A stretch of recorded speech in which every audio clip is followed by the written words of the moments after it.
අද බයිකන අද දවස අපිට ආශිර්වාදයක් දෙවි කෙනෙක් බැලුවා වගේ තමයි සීනිසේක මැතිතුමා. එතුමාගේ පෞද්ගලික ධනෙ. එතුමාගේ පියාට පිළිපිට සමුනාත්ලා සියලු දෙනාමගේ මට දැන්නවා යටිනුවර අයිච්චකම අවතන් වෙලා ඉන්න පිරිස් වලට දෙන්න එතුමාලාට ඒකට අවශ්‍ය එතුමා ආහාර ද්‍රව්‍ය පමණක් නෙවෙයි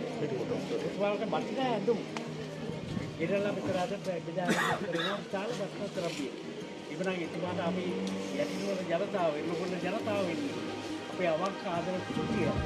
එතුමාට බල කරන අතර එතුමාගේ ජීවිතේ සියල්ල සාර්ථක වෙන්න ප්‍රාර්ථනා කරන අතරේ ඔබතුමාලාට යවතන් ජනතාව වෙන්නේ කලේතු උපරිම දේ විනායක දරු සජිත් ප්‍රේමදාස මහත්මයා වෙනුවට එතුමා නියෝජනය කරන්නට ආයතන ඉවලා තියෙන එතුමාගේ විශේෂ අනුදැනුමක් ඇතුව ඒ වැඩ පිළිවෙල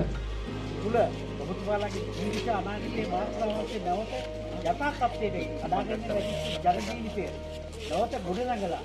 ඔබතුමාලාට වාස්තවන්ත පිටසක් ඇතුළේ ජීවත් වෙන්නත් ඒ වගේ මේ ඉන්න කුඩා දූ දරුවන් එයාගේ අධ්‍යාපනය අද කඩාගෙන නැත්නම් මම හිතන්නේ පාසල් පොත්පත් කිව්වත්